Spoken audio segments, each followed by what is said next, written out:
Nilqawkom eżiz aħwa Maltin u għawċin, Familja River of Love, madwar Malta u Għawdex, u għal daw kolla li jintom is-seguna ġimma wara ġimma minn ġewwa dar tar River of Love. Illejla nixtieqkom għal darboħra tiftħu qalbkom biex tħallu l-mulej jkellmek u ħalli l-mulej bidlek. Ma niskuża qudiem il-mulej bħala Kristjani żgur li aħna ma nafux il-verità. Il-mulej qed jarmana, il-mulej qed jibni l-Knisja tiegħu u s-sisin tal-infern ma jistawx jelbu l-Knisja ta' Kristu li Alla jibni. Amen? Alleluja. Kulħadd jitlob miegħi minn qalbek. Itolbu minn qalbek il-mulej. Bissi qadis, kellimni l-lejla mill-kelma qaddisa tiegħek mulej. Għamel mulej li l-kelma tiegħek tinfidli qalbi u tagħtini revelazzjoni tal-kelma ħajja biex tibdilni u titrasformani. Spiritu Santu, iftaħ li għajnejja, rattab li qalbi. Jina les nirċievi l-kelma qaddisa tiegħek u qatt iktar ma nerġa' nkun l-istess iktar f'isem Ġesu Kristu. Amen. Morru fil-ktib ta' Ġwanni kapitlu 13. Ġwanni kapitlu 13. Xi kultant, waħda mill-affarijiet li xi kultant jaddi li minn rasi għal dawk li intom tippretkaw forsi għal dawk li intom ilkom fil-mixja mal-mulej. Xi kultant jekk ngħidu ħanitkellmu fuq il-fejqan. Jaddilek jħsib, u mhux jiġa nafu. Jekk ħanitkellmu fuq il-fidi, u mhux jiġa nafu. Jekk nitkellmu fuq Ġesu, mhux jiġa nafu. Ġieli taħsbu hekk inna? Ġieli taħsbu hekk? ħanitkellmu għax dejjem hemm xi ħaġa xi se titgħallem. U inti mhux x'tisma' x'jibqa' fik, x'jibqa' miegħek, u inti minn dak li tisma' x'verament jirnexxielek tattiva u taġixxi fuq dak li tisma' fil-ħajja tiegħek. Mhux dak li tisma' biss ibiddillek ħajtek, imma dak li tisma' u taġixxi fuq u jbiddillek ħajtek. Amen? Morru fl-ewwel ħanaraw Ġwanni 13 u l-ewwel Ġwanni 3.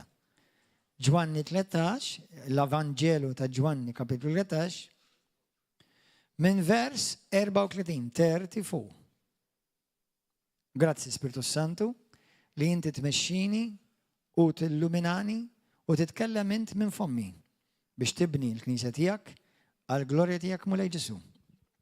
Vers 34, dan huwa kliem Ġesu. Nagħtikom kmandament ġdid li tħobbu lil xulxin bħalma ħabbejtkom jien. Hekk ukoll tħobbu intom lil xulxin. Minn dan jaraf kulħadd li intom dixxibli tiegħi. Ġifieri jekk ikolkom l-imħabba bejnietkom.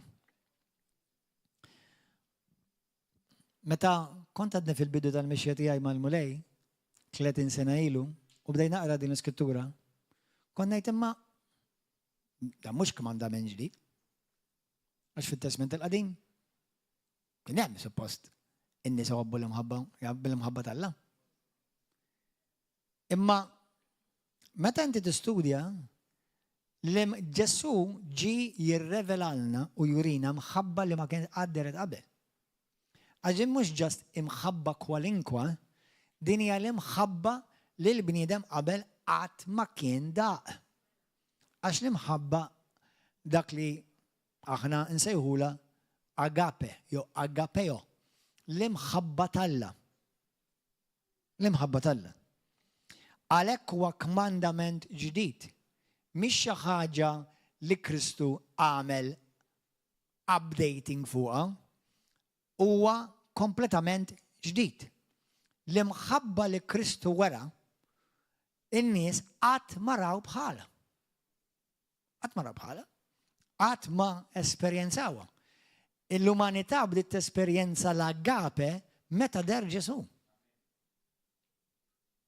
Kien hemm imħabba, ma mħabba umana, imħabba limitata, imħabba karnali, imħabba sessuali, imħabba ta' bej l-aħwa, ma mħabba agape li mħabba tal-Alla ma kienx deret għad.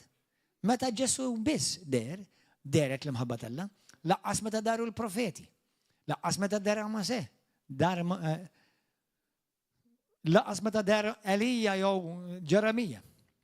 Però Ġeremija ipprofetizza fuq din l-imħabba li għad tiġi mħabba li dan il-poplu għadu ma jafx bija. Wow. Natikom komandament ġdid li tħobbu lil xulxin. Hawnhekk Ġesu mhux qed jgħid lid-dinja, qed jgħid lill-Kristjani, lid-dixxipli tiegħu. Din l-imħabba hija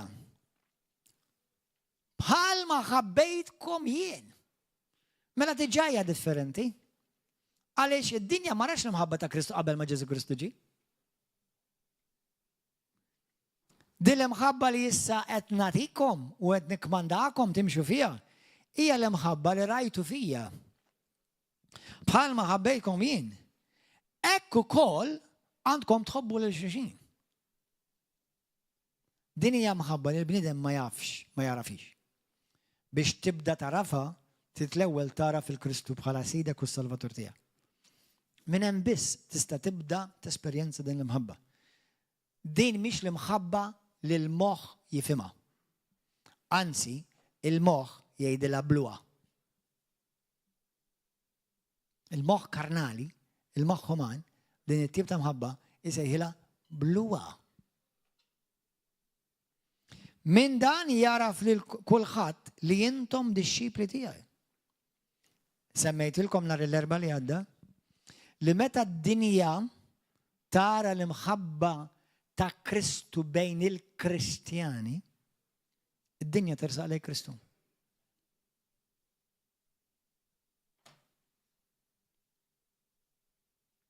Dan il-ġimgħa tkellimt ma' xi ftit pastors u llum intqajt ukoll ma' tnejn. Tkellimna fuq dawn l-affarijiet.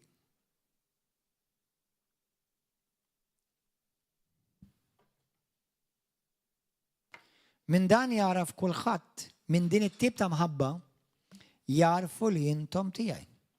Jiġifieri jekk ikolkom l-imħabba bejnietkom. L-imħabba ta' kif ħabbejtkom jien tkun bejnietkom. L-imħabba ta' kif ħabbek Kristu tkun moħħtok u maħuk. L-ewwel Ġwanni 3. L-ewwel Ġwanni 3. Illum, fl-ispirtu tiegħi ħassejt li għandi nagħmel talim. L-ewwel Ġwanni 3, vers 14. Nafu li għaddejna mill-mewt għal-ħajja, dan nafuħax inħobbu l-ħutna. Kif taf jekk intix ħaj jew għadek mejjed? Spiritualment qed titkellmu aħna. Kif taf inti jekk intix ħaj jew mejjed? Dan nafu li aħna għaddejna mill-mewt, konna mejtin u sinna ħajjin. U dan nafuh għaliex nafu jew narfu l-imħabba ta' bejn l-aħwa. Min ma jħobbx jinsab fil-mewt. Meta jiena kont ngħix l-Amerika, ġieli kelli ħbieb madwari jgħiduli aħna nħobbu l-xulxin. Alla mhux imħabba aħna nħobbu l-xulxin. Imma del-kuntest li kienu jużawha hija fil-perverżjoni. Dik Alla, dik it-tip ta' mħabba Alla ma jeżistix. Għaxin il-mħabba m'għandix taqsam mat-textix, m'għandix taqsam mal-frifet u laqqas il-ġurati. Din hija mħabba sopranaturali. Sopranaturali ġifieri sopra fuq in-natural. U l-unika nies li jistgħu jesperjenzaw u jgħixu u jimxu f'din l-mħabba huma biss dawk li jarfu lil Kristu. Dan nafuh għax inħobbu lil ħutna. Min ma jħobbx huwa mejjed. Kull min jobot lil ħoħ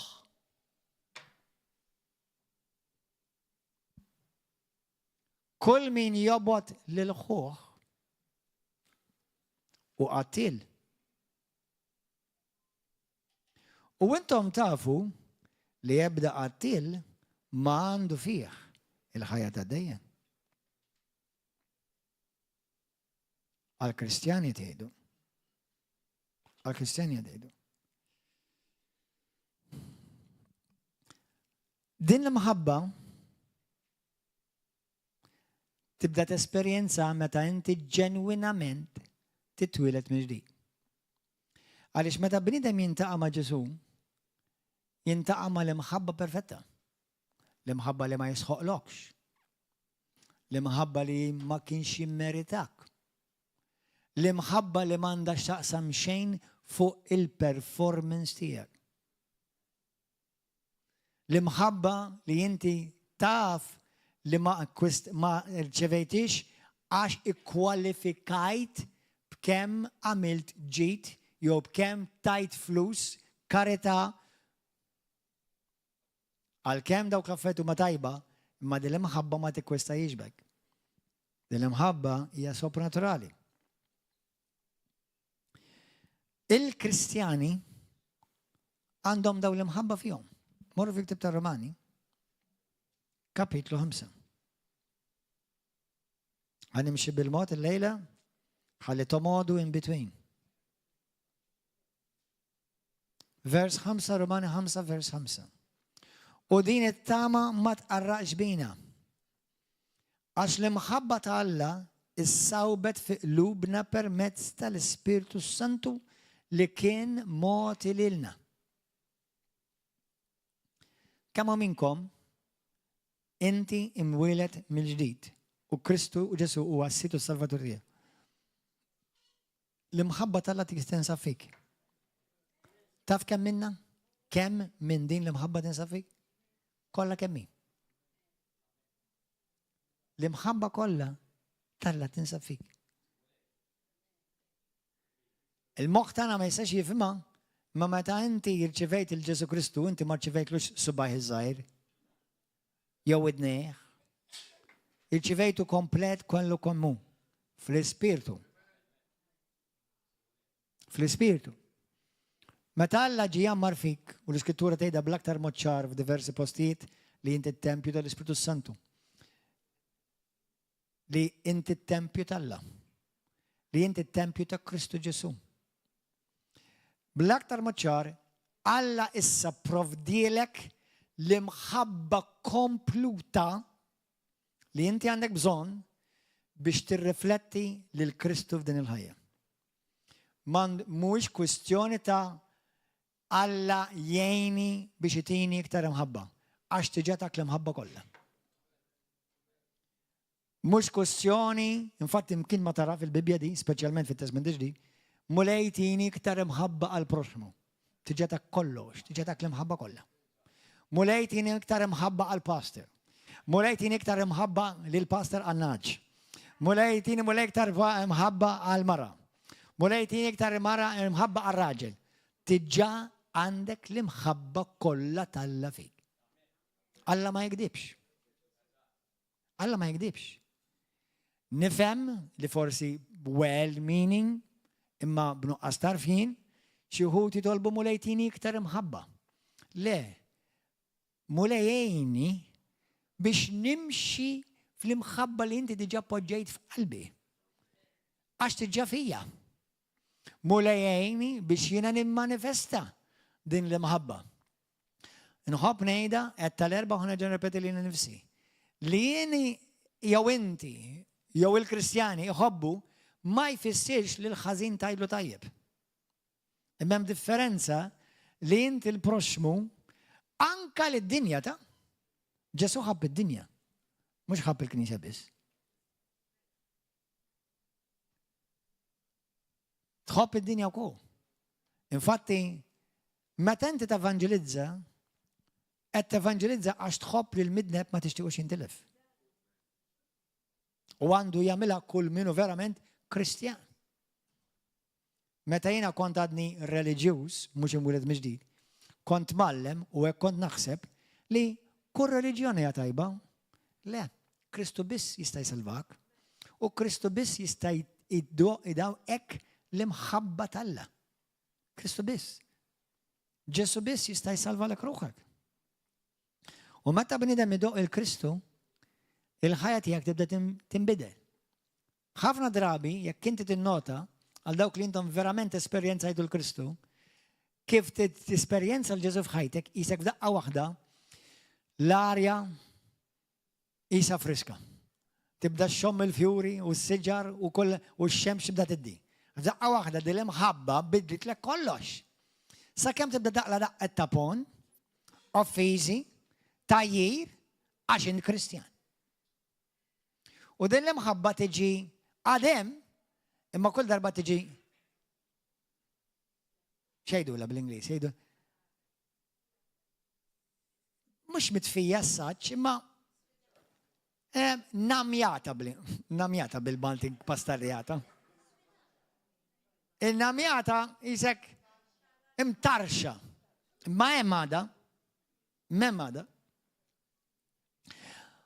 ovvjament, għalix bħalma għal Ġesu fi Ġwanni 15, jekk u għadna kif rajni għassa stess infatti, fl-ewwel Ġwanni 4, vers 13, tgħidlek id-dinja tabotkom għax tiġa badet lili. Imma Ġesu ma baċ id-dinja, Ġesu ħabb id-dinja. U din mhijiex missjoni faċli, din hija missjoni sopranaturali. Mhijiex missjoni faċli. U waħda mill-affarijiet li forsi jistgħu jgħinu lili u lilek, hija meta inti bniedem jagħmilek il-vendikazzjoni jweġġek, aħna nweġġew il-xulxin għax aħna umani, sfortunatament. Ovvjament ukoll jeżisti fid-dinja nies li ma joqgħodux kwieti jekk ma jagħmlux il-vendikazzjoni. Titħassarhom għax ovvjament jekk imutu hekk in-nar tal-infern jirbaħu. Imma meta biex inti u jiena nippruvaw ngħixu naġixxu fuq dak li għalla diġà tagħna, titlob l-Alla biex jagħtik revelazzjoni biex din il-proxmu tħares lejh jew leha mill-lajn ta' Kristu u tara li mhux hu jew il-problema imma min qed jopera warajh. Min qed jopera warajh.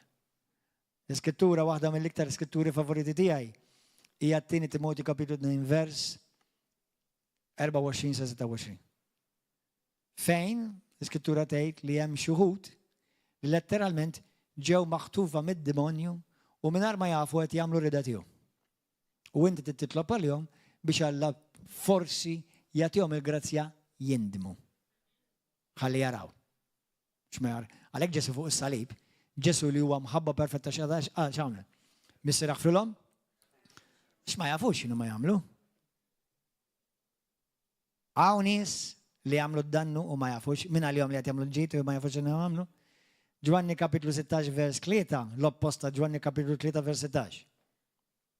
Jagħmlulkom hekk għax la jafu lili u laqqas il-missieri. Imma inti u jiena m'għandniex skuża. Ħafna drabi Kristjani ipoġġu r-responsabilità fuq Alla, meta r-responsabilità hija fuq hekk. Għax inti ġejt maħbub fl-ar tiegħek. Jiena u inti ġejna maħbuba fl-ar tagħna. Lilek Alla ma salvakx għax kont tajba jew tajjeb. Jiena u inti sa ġejna salvati fl-ar tagħna. Dik hija l-grazzja. Dik hija l-ħinina li ma kienx ħaqna. Imma l-Kristjani din hija l-liġi tagħna. Tafu li din hija l-liġi tiegħek? Morru fi ktieb tar-Romani, kapitlu 13.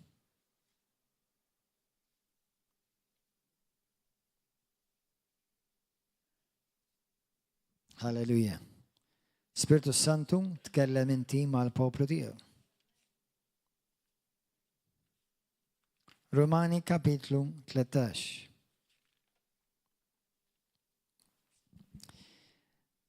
Mela, vers 8.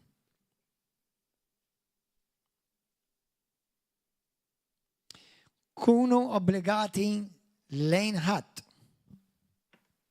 Ħlief li tħobbu l-xulxin. Eżis aħwa River of Love. Eżis aħwa Maltin u għawċin. daw kollha li tmorru l-qudies, tmorru l-Knisja, tmorru t-talb, titolbu. Intom obbligati li tħobbuni lili. Pero jena wkoll obbligat li nħobb lilkom. Kull wieħed minnkom intom għandkom obbligu qudiem Alla li tħobbu lil xulxin. Mhux suġġeriment dan huwa kmandament ġdid. Kmandament ġdid. Tkunu obbligati li ħadd ħlief tħobbu lil xulxin. Kull min iħobb ikun ħares il-bqija tal-liġi. Hemm liġi, hija l-liġi tal-imħabba. Għax il-kmandamenti, xi kultant Kristjani well-meaning jgħidu li ma aħna rridu nżommuhom il-10 kmandamenti. Le. Iva. Le. Iva. Kamu min jemmen li titiżżomm l-10 kmandamenti għal idej? Kamu min jemmen li ma tiġi żomm l-10 kmandamenti? Kamu minnkom ma jimportukom xnejt xej mux ħadolli idej, xorta għadu.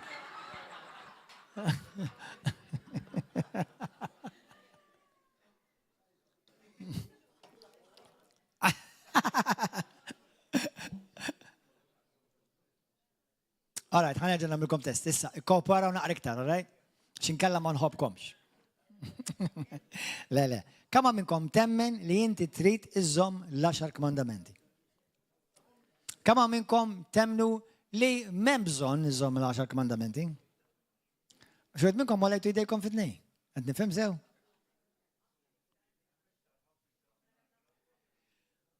Mela, għal dawk li intom temlu li trid iżżomm l-10 kmandamenti, trid ngħidilkom li ma żemmejtu laqabdu laqas wieħed minnhom. Sallu mill-ġurnata. Ma żammejtux wieħed minnhom. Sallu mill-ġurnata. Kemm minnkom tħobb il-Alla verament b'qalbek kollha, b'saħħtek kollha, b'moħħok kollu, ara tikdeb. Tħobbu l-Alla b'qalbek kollha u bil-but kollu? Ħadd. Ġesu stess jgħidlek ħadd ma żammhom il-kmandamenti, ħadd ma jista' jżommhom.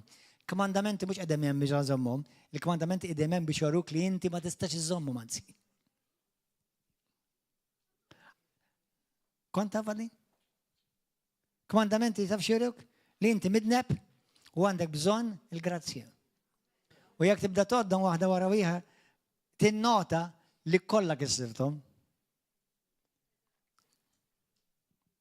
Qed taqbad xi ħaġa? X'inhi? Qatt ma qtilt?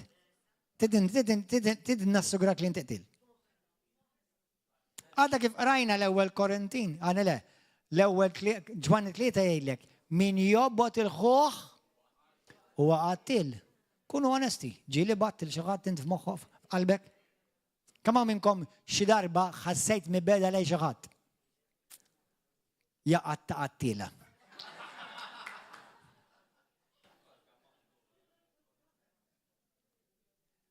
Ma għamiltlu xejn, imma f'qalbek tiltu. Inta taf l-iskrittura tajt fil-ktib tar-Romani. Romani kapitlu jalla kux 5. Fej tajdlek, imma tajt xi ħaġa żgur jadem. Tajdlek il-liġi ġiet biex tikkonvinċi li kulħadd huwa ħati. The law was given to prove that everyone was guilty before God.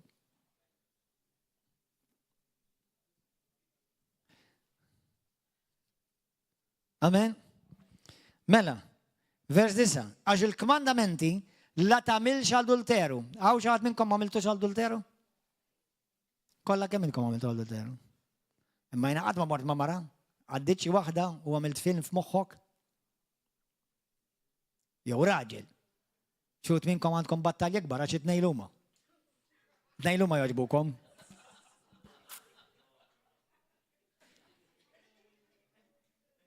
Kif tara mara għandek tentazzjoni u kif tara raġel għandek tentazzjoni u għu.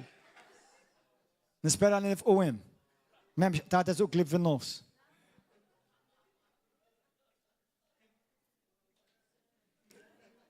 Qed tara kif kollha kemm intkom għamiltu adulteru?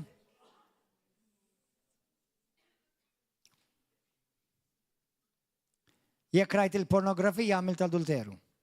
Jekk għamilt masturbazzjoni għamilt adulteru. Jekk inti rajt film b'xeni pastazi għamilt adulteru. Jekk ma rajt xejn u ħsibt biss għamilt adulteru. Dak huwa kliem Kristu taf Mattew 5. Qed tindunaw li ħadd minnkom ma żamejtu għamla xi mandamenti. U mhux meta ma kontux born again, anke llum. Kemm hawn minnkom kontu Kristjani u f'moħħok għaddilek ħsieb. Kunu onesti ejja. Għat attent ma tolli dek għax ħatiġi ta' tikxeb għal-marra d-dar, sa. Ħsieb! Raġel, in-natura raġel jiffansja mara, u għavolja jħobb il-alla ma xorta xtaqa, għax jiffansja, jew whatever. Jew bil-kontra, mara tara raġel tgħid kemmu sabiħ u jinnaf.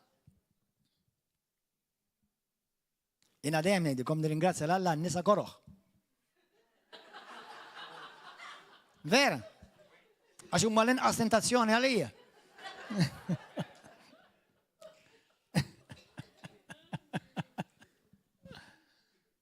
Qed inkunu reali? Qed inkunu reali? Sewwa. Mela hija r-realtà hija li kulħadd dineb, kulħadd tagħmlu dadnu. U inti bħala Kristjan għalkemm nispera li ħadd ma jgħix fid-dnub, imma t-tentazzjoni tad-dnub tiġik. Mhux xi kultant taqa'. Mhux bil-forsi qed ngħidlek għax inti qed tmur ma' mara jew raġel, imma anke l-fatt li rajt u qatt ħares. Taf l-iskrittura tgħidlek ma rridx nidneb f'qalbi billi ma nħares lejn mara u nixxen għalija. Taf li jgħid fis-salmi fi ktab ta' Ġobb. Tgħidlek I will not sin with my eyes and I will not lust upon a woman. Kafu l-iskrittura? Anyway, just, jina dat najdu just to prove you li kulħadd dineb. La toqtolx, kollha kemm intom qtiltu. Inkluż jien. Issa nirringrazzja l-Alla li ma ġixxejniex fuqu, ma kien hemm drabi fil-qalbi fej ħassejt odju lejn xi ħadd ieħor. U bħala Kristjan, jekk inti tħoss odju lejn ħuk, jekk inti Kristjan vera, jekk mhux mejjed bħalma kif qal l-Ispiritu Santu permezz ta' fom Ġwanni fl-ewwel Ġwanni 3 u 4, għax jekk inti tobgħod il-ħuk, inti mejjed. Jekk tobgħod il-oħtok, int mejjed quddiem Alla. U apparti li Alla jgħidlek li int qattil. Għaw Kristjani li qed jagħmluha evidenti fuq il-Facebook li huma mejta. Itlob għalihom. Sewwa? Imma jekk, mhux fuq il-Facebook biss ta', fuq il-gazzetti, fuq il-televiżjoni. Meta bniedem jipprova jweġġek apposta kull ma tjurik li huwa dar raġel huwa mejjed. Il-marajja mejta. Tippretendi xejn minn għand xi ħadd mejjed. Tippretendi xi mħabba minn xi ħadd mejjed. Alla minnek jippretendi l-mħabba li inti ħaj fi Kristu. Amen? La tisraqx. Tidnejdilkom sal-lum il-ġurnata għaw Kristjani jisirqu. Il-taxxa, il-vat u d-deċma. Alla jgħidlek il-poplu tiegħi jisraqni.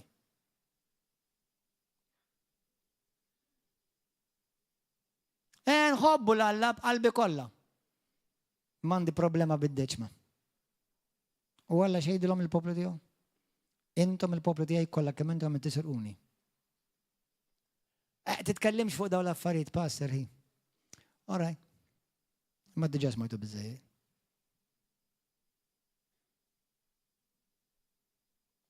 M'għandix ta' problema nitkellem fuqha. Jien qed titkellem għal nies ħajjin mhux għal nies mejtin.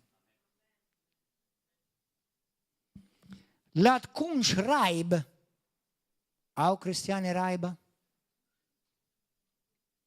U kull preċett ieħor u li mu kollha jinġabru daw il-kmandamenti kollha jinġabru f'kelma waħda. Ħobb il-proxmu tiegħek bħalek innifsek. Jekk inti vera, jekk jiena u inti nħobb, jekk jiena u inti vera bħala Kristjani, mhux nies reliġjużi, Kristjani ġifieri bħal Kristu nix bħal Kristu, l-Ispirtu tal-Alla jammar fik. Jekk int verament timxi bil-imħabba, ħadd tmur tikdeb fuq ħuk. Jekk inti vera timxi fl-imħabba, ħadd tmur tivvendika lil oħtok. Jekk inti vera timxi bil-imħabba, ma taħsibx li ħassiba ħafna iktar faċli biex taħfer malaj. Jekk vera timxi bil-imħabba. Ftakar, irridkom tħobbu lil xulxin bħal ma ħabbejtkom jien jgħidilbu lej. Flima punt Ġesu għamel xi ħaġa lilek biex ikkissrek. Jgħajrek, jakkużak fals, iħamġek, iġelek tisħi, joqtolok il-karotti tiegħek, jimmala famak, daw suppost Kristjani. Ma mietu. U l-mejtin ma jirtux il-ħajja ta' dejjem.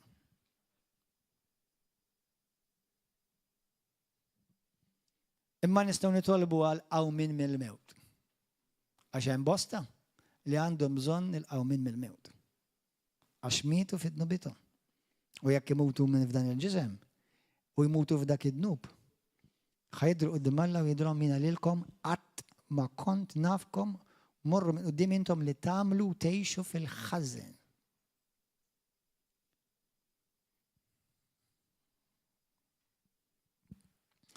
Ma jfissirx li ma tweġġax. U żgur li tweġġa. Ġesu weġġa. Ġesu weġġa. Ma Ġesu waqa' li jirrispondi skont il-weġġat tiegħu.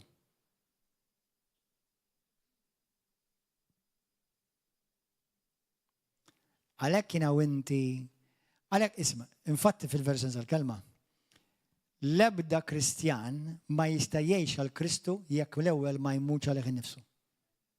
Għax jew tgħix għalik, jew tgħix għal Kristu. U t-tnejn ma jimxux. Jew tgħix għalik, jew tgħix għal Kristu. U meta tgħix għal Kristu, x'taħseb int, x'jidhirlek int, u xi tħoss int irid jiġi midfun. Midfun. U ngħid li tgħid m'iniex kapaċi, oh no. Kapaċi, tidnejlek kemm inti kapaċi. Għandek tifel li tħobbu, jew tifla li tħobba id-dawl u l-mimmi ta' għajnek? Meta weġġawk, għajruk, weġġawlek qalbek, kont kapaċi taħfrilhom? Ara, mela kapaċi.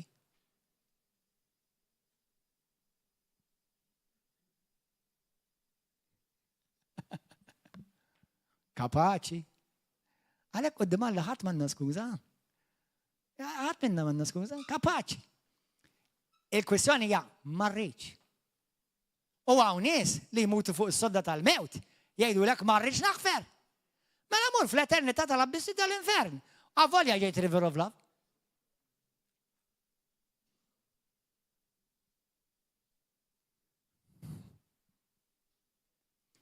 Jinsew il-Kristjani li Alla għamel kondizzjoni kemm tiġi maħfur int? Taf li l-Kristjani nesew li Alla għamel kondizzjoni kemm tiġi maħfur int? Int żgur maħfur minn nubitek kollha. Għax Kristu għamela kondizzjoni. Alla jaħfillek nubitek skont kemm taħfer int il-ħadd ieħor.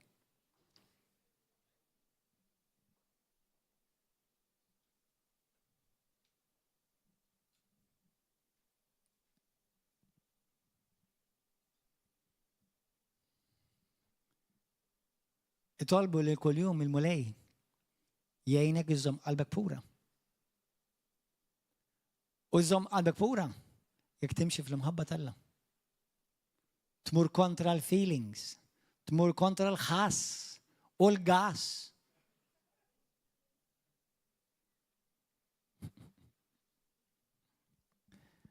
L-ewwel Korintin kapitlu ħankomplu naqraw anzi qabel ma mmorru hemm. Vers, la tkun xrajb u kull proġett ieħor u li mu kollha jinġabru f'kalma waħda, ħobb il-proxmu tiegħek bħalek innifsek. L-imħabba ma tagħmilx deni lill-proxmu. Mela l-imħabba isimha wassa. Jekk jiena nimxi vera fl-imħabba, inwettaq il-liġi kollha. jekk jiena nimxi vera fl-imħabba. Mhux fil-ħass għax ma nħossix. Mhux il-ħass l-imħabba tal-la m'għandha x'aqsam l-ebda ħassa. L-imħabba tal-la hija għażla magħmula u s-siġillata fuq patt. Għada ħajkonna koppja jiżżewġu. Dak iż-żwieġ ħajkampa fuq biss ħaġa waħda biss. Imħabba tal-la ta' patt. Biss. Għax ħajgħaddu minn żmien fejn mhux ħajaqblu. ħajxommu l-xixin jintnu f'xi moment. Xi moment ħaraw il-xixin jinxħat. Dak li ħaqek.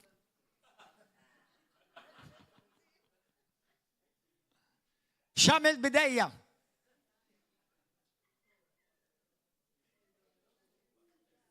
Imma tiftakar li jint Kristjan li ġejt maħbub b'imħabba tal-ġenna. U tibda tħares lej żewġek u lej martek irrelevanti mill-performance tagħhom b'imħabba tal-la bla kondizzjoni. Mhux qed ngħidlek li jekk sajret li u llum ma kienx tajjeb ħanidha tajjeb tal-lum. Le. Jiena l-mara tiegħi qatt ma għamiltilha hekk. Is-sinċerità mhix dnub, basta b'imħabba. Imma mbagħad tiġix tgħidilha llum ma taġobnix, u mbagħad kull meta jogħġbok ma tgħidilha xejn. Għalmena jgħidilha jibda kemm tenki tal-ikel kien tajjeb u forsi jekk xi darba ma ġbok jgħidilha isma' llum ma tantx ġobni, terġax tagħmel li dak. Inti. Jew kellha illum pereżempju libset u inti tgħidilha kemm inti kemm toġobni kien libsa. L-għada ma tantx toġobni darling. Imma meta tkun sabiħa, għajdilha li tidher sabiħa. Sewa, imma jekk xi darba tilbes u forsi inti ma toġbokx, għajdilha ma tantx ġobni dik fuqek. Kun sinċi. Ma jfissirx li inti ma tħobbix jew ma tħobbux. Jekk taraħ smart, għajdlu kemm inti smart, jew innaf. Għajdlu kemm toġobni dik il-libsa fuqek, jew toġobni dik it-tibdila fuqek. Ma dak li ma tantx toġobni ta' fuqek. Illum. No problem.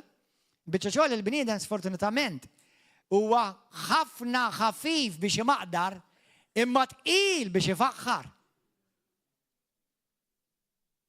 Jiena meta nagħmel xi kappuljat, tex kemm insib nies jgħiduli għamilt kappuljat hawn. Però meta nagħmilhom stuffat tajjeb, qatt ma jgħiduli. Għax il-bniedem huwa aktar inklinat li iktar faċli naturali kritika milli apprezza fejn kien hemm it-tajjeb. Amen? Issa, jekk għamel xi ħaġa li mhux tajba jew ma ġbitekx, kun sinċir. Imma almenu ibbalanċja wkoll apprezza t-tajjeb. Għax li maħab, Alla jekk inti tiżbalja mhux ħajlek prosit ta' ibni. Le. Imma jgħidlek it-tajjeb, jgħidlek I love you, inħobbok, nemmen fik, għandi futur għalik. Mhux.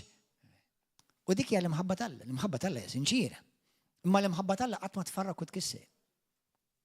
Anka fis-sinċerità, anke jekk Alla jċanfrek, number one, rari jċanfrek Alla, għax biex wasalt għal-ċanfira tiġaqbas żewġ passi oħra. Talima u istruzzjoni. Mela l-ewwel jgħalmek. It-tieni itik instructions, teach, instruct and rebuke.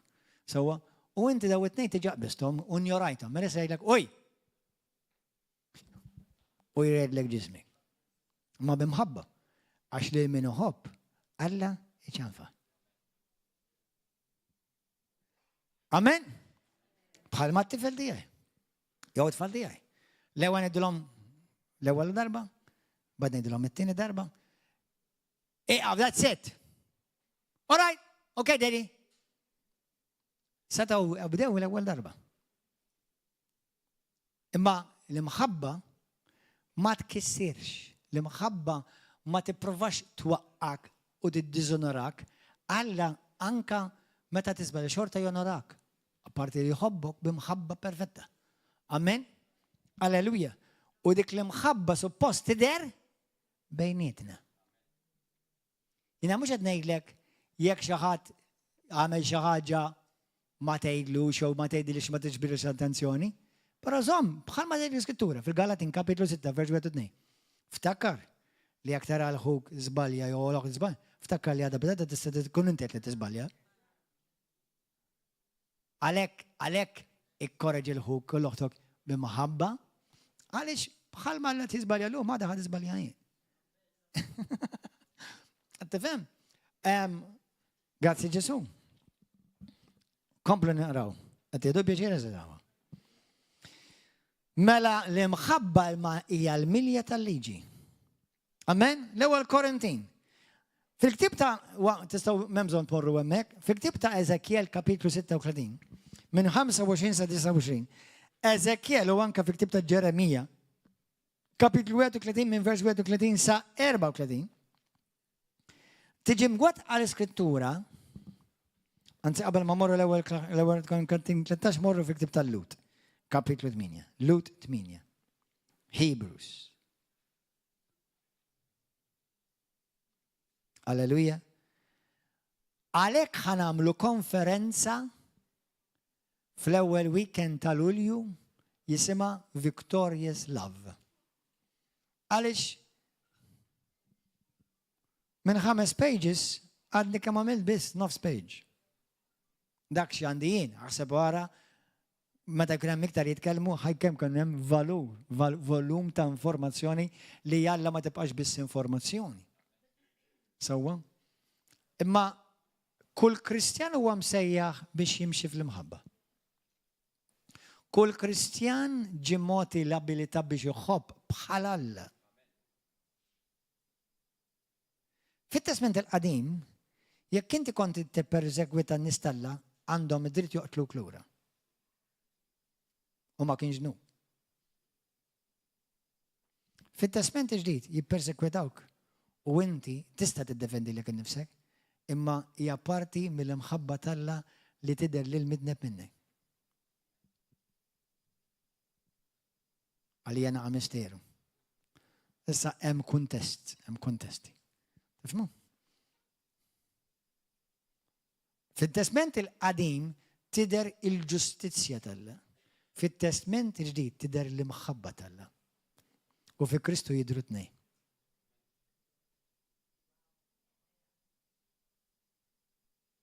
Għax Alla tat-Testament il-qadim ma tantx ġobni. Ringrazzja Alla li Alla bat il-libnu. Alla ma sarx inġust meta ġie Ġesu. Sempliċement dak li kont ħaqek ħadaw minn flok ħatta int. Fit-Testament il-qadim kont hu eżattament dak ħaqek. Iħaġruk, iżalbuk u joqtluk. Għaliex l-ebda dnub ma seta' jiġi tollerat fil-kamp tal-Alla. Fit-Testament il-ġdid, Kristu ħa dik id-batija għalik xorta jent ħaqek imma Alla wara grazzja u wara mħabba li ma kienx ħaqna. U għalhekk Alla jitlob minni u minnek. U mhux faċli, u nixtieq li mhux hekk. Fin-natural nixtieq mhux hekk. Li Alla jitlob minni u minnek imħabba tagħti l-imħabba lil min mhux ħaqqu.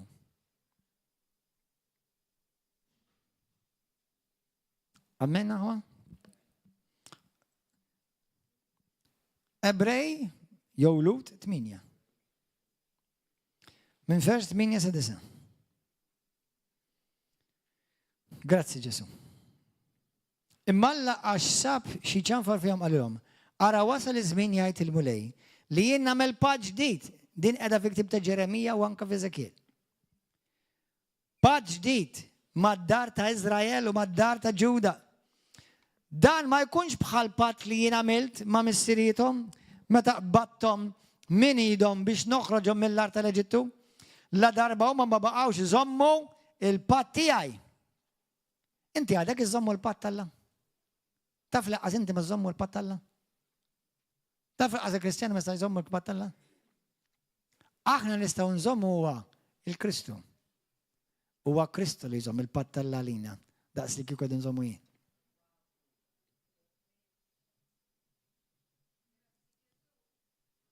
Għalhekk il-bniedem mingħajr Kristu ma jistax jisalva. Għax il-bniedem mingħajr Kristu jrid ipatti għad-nubit kollha tiegħu li jfisser eternità l-infern.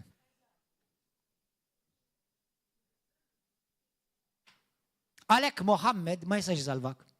Buddha ma jistax jisalvak. Jekk taqbad il-profeti kollha tat-Testament il-qadim u l-qaddisin kollha u jxerdu demmhom kollha lik, laqqas jista' jinħafillek nubbijiet. Imma b'qatra waħda tad-dem ta' Kristu tiġi maħsul u magħmul qaddis permezz ta' mertu biss tal-iben tal-Alla. Halleluja. Halleluja. Grazzi Ġesu. Għalhekk nitolbu biss l-Alla f'isem Ġesu. Għax Ġesu biss jaċċessa il-ġenna. Nabda qaddis ma jista' jaċċessa l-preżenza tal-Alla. U kien hemm nies qaddisa fil-matul iż-żminijiet, u nies tajba, u mietu anke għall-Vanġelu, u mietu għal-Alla. Imma dem perfett bniedem wieħed biss kellu. Id-dem tal-Alla biss bniedem. Għalhekk permezz muraqra ktib tal-Lut, permezz tad-dem ta' Kristu biss tista' tidħol fil-preżenza tal-Alla. Li huwa meta jiena u inti nħarsu lejn id-dem ta' Kristu, meta jiena u inti nħarsu lejn il-feriti u l-ġrieħi ta' Kristu, taf x'qed jgħidu? Imħabba bla qis. Imħabba bla qis. Imħabba li ma kienx ħaqek ġie offrut lilek. Imħabba bla qis. Ħan nispiċċa b'din l-istorja. Fil-ktib tal-Iskrittur, fil-ktib ta' Efesin, ħan nispiċċa b'din. Morru waraw issa stess, Efesin 6.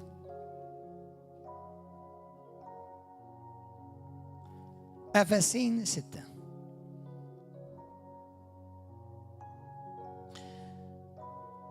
Intom it-tfal isimgħu mill-ġenituri tagħkom, vers wieħed.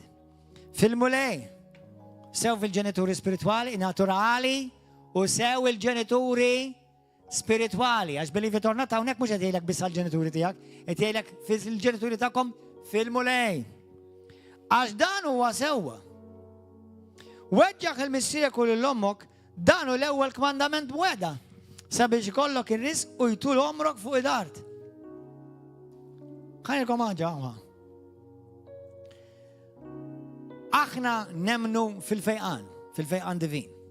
U naraw bosta nies li jfiqu. Nies jinħelsu, mix-xaten. U dawn huma kollha il-manifestazzjoni tal-imħabba tal-Alla. Issa meta inti Kristjani madwar Malta semgħuni sew. Forsi inti lek titlob biex tfiq u għadek ma rajtx il-fejqan. Iċċekkja l-erja tal-imħabba kif qed timxi bl-imħabba lejn ħutek. Għaliex rajtilkom dil-Iskrittura? Għaliex ir-raġel tal-Alla li Alla li kien qalli bl-aktar mod ċar irridek tpoġġi taħtu taħt il-ministeru tiegħu tfisser ġifieri mhux għax poġġa fuqi.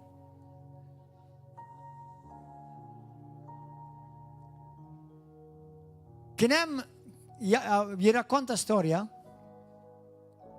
fejn kien hemm tifla ta' 14 sena li kienet qed tmut b'marda irrida fis-sodda. U l-ġenituri ovvjament talbu għaliha biex tfiq. Però qabdu dir-revelazzjoni, Alla tom ir-revelazzjoni wara għandukun wara li semgħu il-qaddej tal-mulej jipritka fuq l-imħabba tal-Alla. U marru u talbu għat-tifla tagħhom differenti issa. Għalulu x-xitan neħħi jdek minn fuq it-tifla tagħna għax it-tifla tagħna timxi b'imħabba lejna. Aw enti wetna mulej li jekk it-tfal jonaraw il-ġenituri ikollhom ħajja twila. Għal dawk li intom id-deżonerajtu lill-ommok u l-missierek u dina xejn challenging għaw. Għax naf li għaw min ġi abbużat u mweġġa. Għal dawk li intom id-deżonerajtu l-ommok u l-missierek u l-ommok spirituali, ħanti komparir issa melli trid. Indem. Fej id-deżonerajtu l-ommok u l-missierek. Imma ommi għalla ħasni l-ek xtawn kienet għamil ommi. Alla mandux kondizjoni. Jiddispjaċini li kellek taddi minn xiex taddi. Imma jekk inti m'intix ħadam dak li Alla jgħidlek, ħad ispiċċa tbagħt il-konsegwenzi ddum bit-tommok u ddum bit-anka tiegħek. U jiena u inti Jekk ommok kienet kattiva, jew missiek kien kattiv, jew abbużiv, jew abbandunawk, jew ċaħduk, jew telquk, whatever, inti llum li doqt li mħabba tant kbira talla li ma kellekx mertu tagħha, tista' tgħid mulej, illum bli mħabba li int ħabbejt lili. ħanaħfer l-ommi u ħanaħfer il-missieri jekk inti dak il-każ. Imma jekk inti m'intix dak il-każ, imma kont jew imma ħatta kont ommok u missierek anka naturali u anka spirituali. Sewa, indem u għamel indima ġenwina mal-mulej ħalli inti kollok il-barka ta' ħajja twila. Għaliex qed insemmija di? Għaliex jekk jiena u inti nimxu bimħabba li l-ġenituri tagħna, irrelevanti x'għamlu m'għamlux, tajjeb ħażin, jalla kollha kienu tajba. Però nfakkarkom għal min weġġakom mhux probabbli għax kienu mweġġajn huma wkoll. Jiġifieri xi kultant tittadirhom ommi radbit batija, mhux qed ngħid tal-ommi, imma nagħmlu mod per eżempju ommok lilek weġġatek, imma mhux probabbli omma weġġat lil ommok u ommok qatt ma sabet il-fejqan allura spiċċat weġġat lilek. So sfortunatament. Ma inti llum doqt l-imħabba ta' Kristu. Ommok ma kienx tafa dik l-imħabba, inti tafas. Allura issa jiena u inti ma niskuża qudiem Alla. Għax Alla ma jgħidlekx ħobb il-min iħobbok, ħobb ukoll il-min ma jħobbok. U jekk inti tonora il-kmandament ta' Kristu, dan huwa kmandament. Tfal ħobbu onoraw il-ġenituri tagħkom. Obduhom. Mhux jekk huma tajbin jew ma ġusti jew itukom kull ma tridu. Le, għax huma l-ġenituri tagħkom. ħobbuhom ħalli kollok ħajja twila. Meta din il-ġenituri talbu fuq bintom u qalu f'isem Ġesu Kristu xitan neħħi dek minn fuq il-tifla tagħna għax din it-tifla timxi bimħabba lejna. Dak il-ħin stess fiqet minn marda irrida. Naħseb bħala Kristjani, Pentekostali u Karizmatiċi, li aħna li nemlu fuq il-fejqan u għanna nemlu fuq il-fejqan għax huwa bibliku u Kristu huwa ħaj, imma dan huwa area fejn għandna bżonn nesploraw ħafna iktar. Għaliex bħal mettilkom l-erba li għaddew, neġa' ngħidilkom il-lejla. Bosta nies għandu ifiqu mill-mar li qed jakkishom ġisimhom il-moment li jibdew jimxu fl-imħabba. Il-moment li vera jaħfru minn qalbhom vera mhux naħfillek imma. Daqfel minn qalbek vera, għax li lek Alla ħafillek tant nubit li kien ħaqek l-infern. Li wkoll kulħadd kemm aħna. Meta jiena nimxi bimħabba vera, ġenwina. Qabli inti waħda minn dawk, jew inti wieħed minn dawk in-nies li tant ilek titlob is-sum u kif timxi bl-imħabba u taħfer bimħabba vera, għaliex Kristu f'Efesin kapitlu 4 vers 31, taf xejdilna? Aħfru lil xulxin bħalma. Alla ħafer lilek. Għaliex taħfer? Għax inti ġejt maħbub u inti tħobb. Inti taħfer mhux għax il-bniedem ħaqqu, imma għax inti ġejt moti mħabba bla qis meta ma kienx ħaqek. Amen aħwa? Għalhekk inħobbu. Grazzi Ġesu. Grazzi Ġesu. Fil-iskrittura ħanaqrawha u nispiċċawha. L-ewwel Korintin 13. Vers 4. L-imħabba taftiħu ħafna paċenzja. Tħen, l-imħabba vera tħen. Il-dak il-persuna li għedijak id-weġġek, ħenna liħ, għax ma jafx xinu jagħmel. Ħenna liħ għax ma tafx xinu jagħmel. Mux għed nejlek ifraħ għax id-weġġak, jew id-weġġawk. Ma jafux xinu ma jagħmlu. Ħanejlek. Għal dawk li jagħmlu dannu l-ħaddieħor l-infern qed jistennihom. Immaġina inti Alla kellu jiftaħ is-separju spiritualment u jorik il-xaħat li inti kont ħobb u din l-infern. Int titwerwer il-fatt li tara l-xaħat l-infern, naħseb għad mur int l-infern.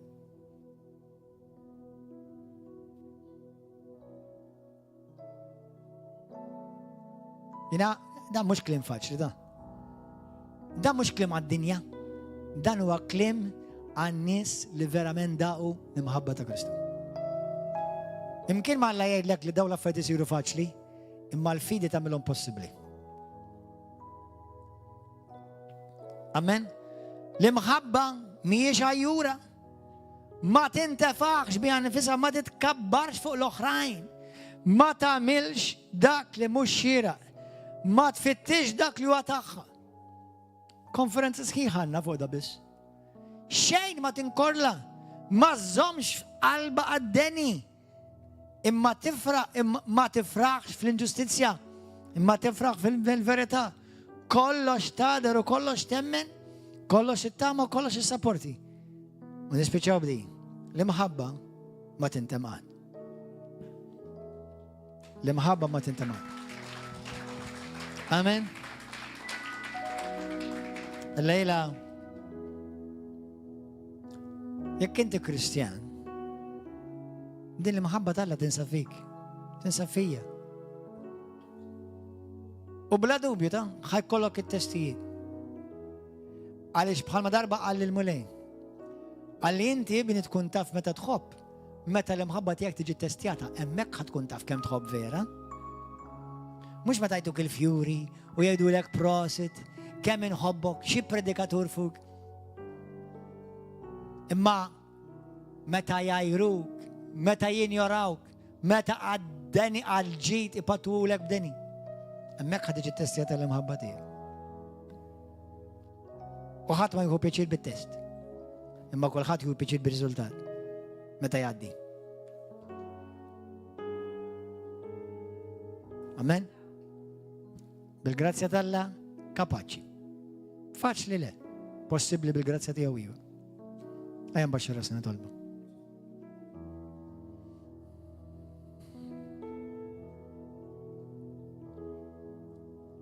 ام شخات على الشيخ اساسي اما اساسي شرط ام شخات لوجهك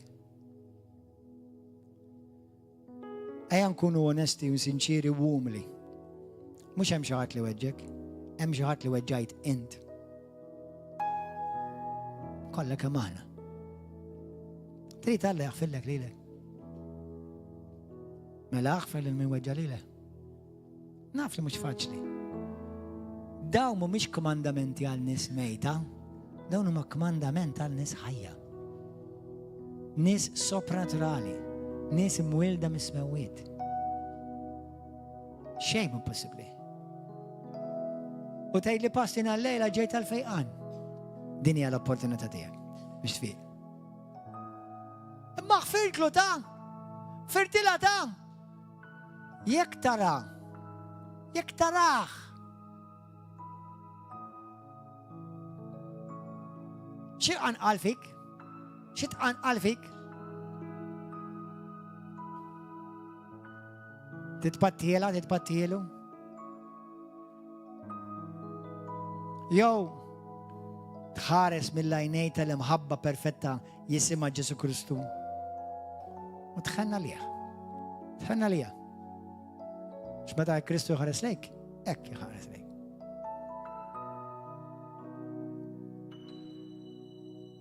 هنيلك متى يعدي لك تيست بحال دا وبالجراتسيا كبيرة تالبليغ تالا فيك تلباديك الفرخ اللي كلك في حياتك، لبدا دروغا ما يتيولك، لبدا سس ما يتيولك، لبدا فلوس ما يتيولك، لبدا فاما ما تيلك، عشان الفرخ اللي كلك فيك هو سوبرناتورالي.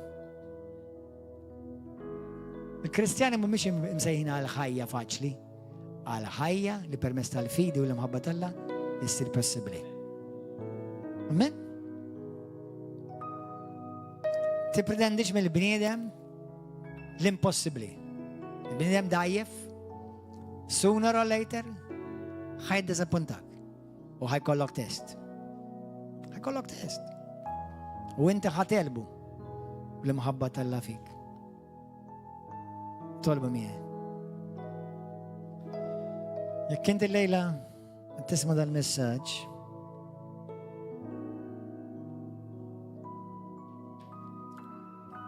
والملاي يكلمك تعرف الزبال جايت يو ايات في الزبال تعرف لي ام وجهات في قلبك ديسفورتوناتامنت وما صاروا فريتي في حياتك، في قلبك، في روحك، في مخك، سبيتك. عليك السكريبتورة تايت المخبى هي في قلبك مش في مخك.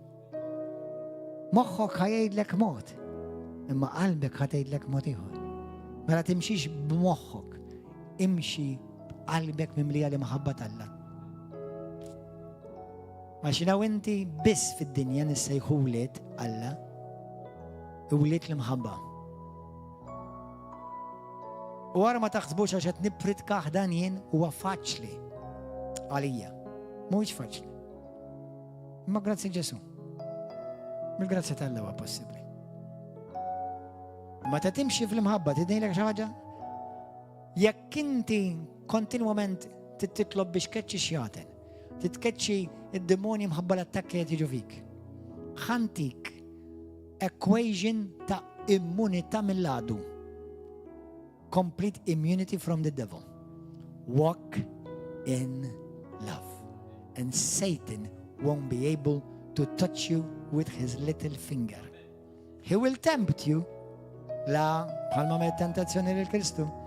But he won't be able to touch you. Because perfect love overcomes hell.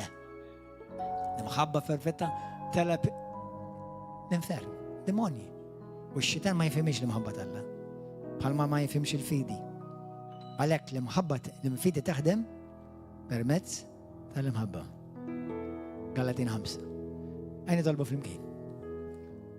يطلبوا في المكين.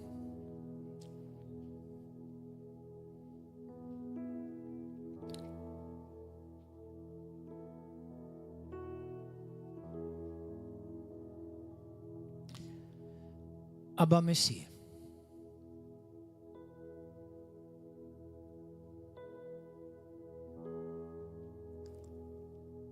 الابيتومية المحبة الدنيا نبيا لي أريد جد الريفلات اللي دين الدنيا permessa Cristo مولاي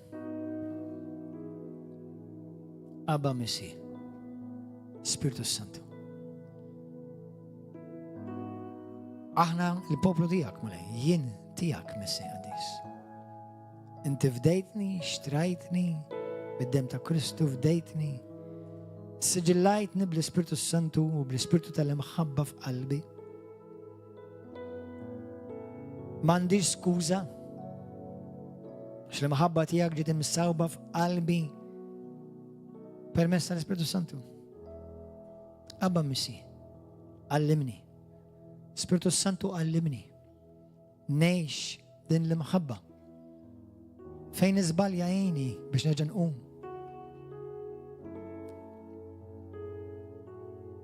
permessa المحبة تياك جسو علمني إن حارس للبروشمو تياي إن حارس لأختي هي داوك اللي انت بوجيت فوقي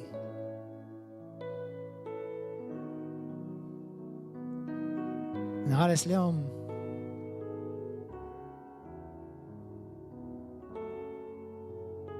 بمحبة جنوينة تياك مولاي.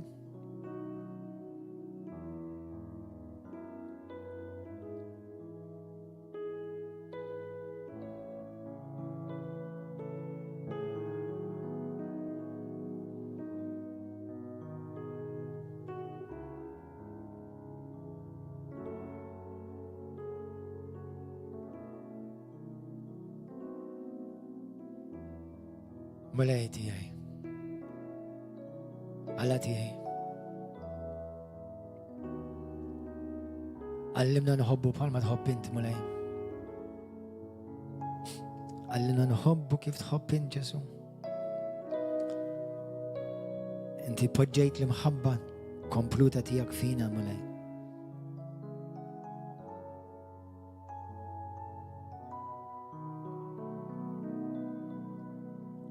احنا البوبلو تياك نكونوا نعرفوا كم نحبه فيرا. متى يجي التست قدامنا وبالغراتيا تياك بالصحة تياك نلبخ. وليش احنا البوبلو تلا البوبلو تلا محبة. ġesu, aħsilna bid-dem qaddis tiegħek. Fejn jiena, fejn aħna dnibna kontra tiegħek mulej. Aħfir li mulej.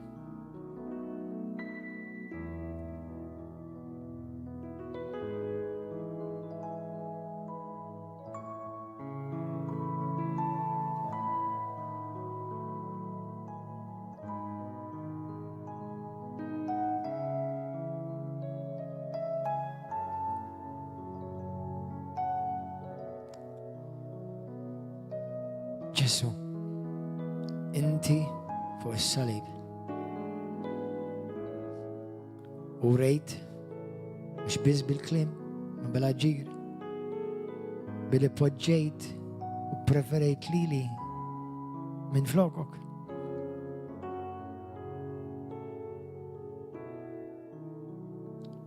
Uża dan il-poplu madwar Malta u Għawdex. Uża l-Knisja tiegħek.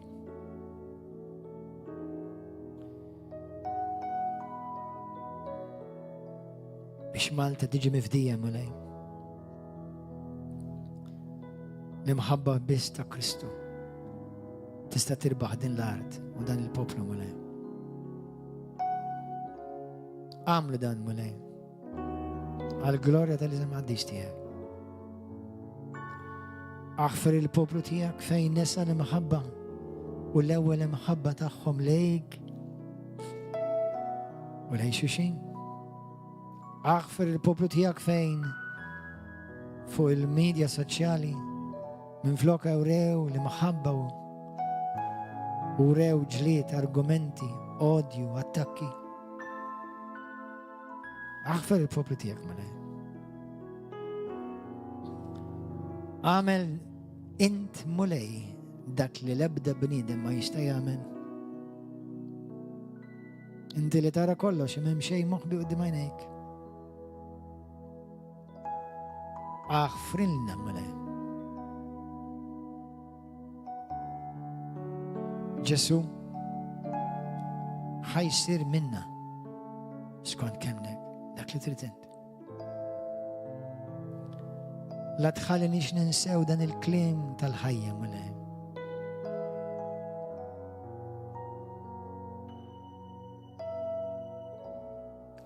Fid-dinja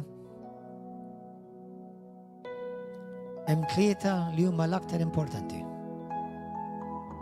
Il-fidi, it-tama u l-imħabba. Ma dak li jibqa' anka fl-eternità hija l-imħabba. L-imħabba tiegħek mulej. Millum il-qudiem nagħmlu din id-deċiżjoni li bil-grazzja tiegħek bl-għajnuna tiegħek ngħixu vera din l-imħabba mulej. Biex hekk permezz tal-imħabba ta' bejnietna id-dinja taraf li aħna tiegħek u li inti vera tassew li bent tal-ħaj. Lilek missi qaddis kull glorja u tifħir. Fl-imħabba tiegħek mulej aħna protetti minn kull skema tal-għadu. Għalhekk bil-konfidenza niddikjaraw l-ebda arma msawra kontra tagħna ma tista' qatt tirnexxi f'isem Ġesu Kristu. L-imħabba ma tmut qatt. U dawk li jgħixu fl-imħabba tiegħek ma jmutu qatt. Grazzi Missi.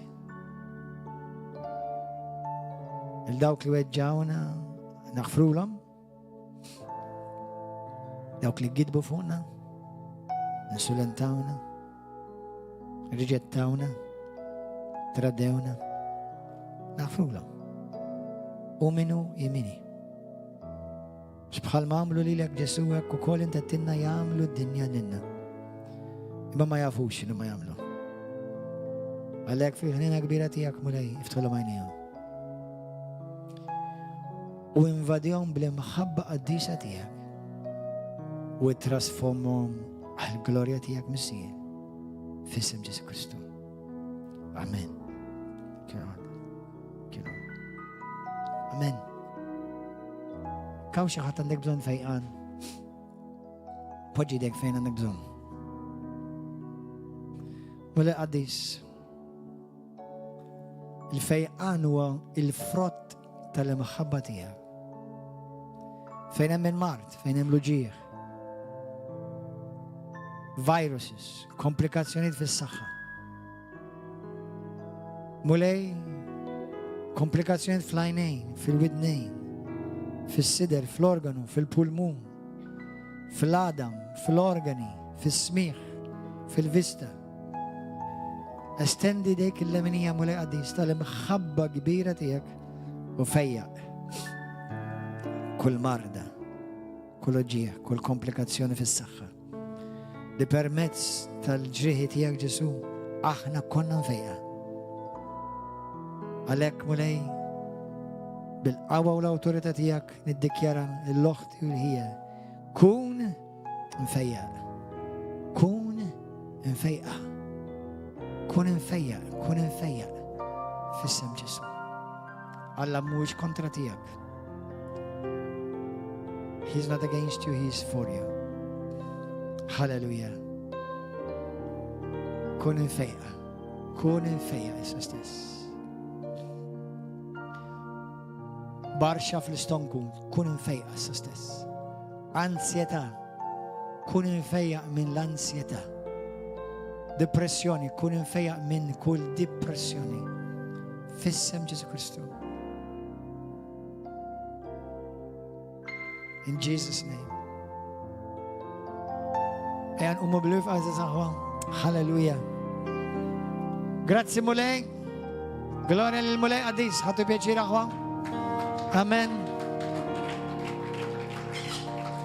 Għal dawk li jtissegwu. Fl-ewwel weekend ta' Lulju ħajkonna konferenza jisima Victorious Love. Imħabba rebbieħa. Titilfuwix. Ejan faħru l-mulej fl-imkien. Hallelujah. Thank you, Jesus. Give thanks with a grateful heart. Give thanks to the Holy One.